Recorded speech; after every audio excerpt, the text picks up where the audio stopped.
नमस्कार TV9 मराठीमध्ये आपल्या सगळ्यांचं स्वागत। मी निखिला। महत्त्वाची बातमी, धैर्यशील माने आणि संजय मंडलिक यांचा उमेदवारी अर्ज दाखल झालेला आहे।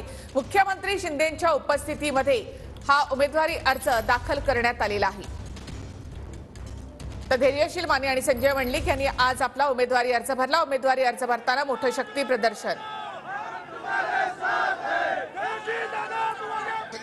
कोल्हापूर आणि हातकणंगले दोन्ही महायुतीचे उमेदवार संजय मंडलिक आणि धैर्यशील माने यांचे अर्ज भरायला मतदारसंघातले हजारो लोक आज रस्त्यावर उतरले होते।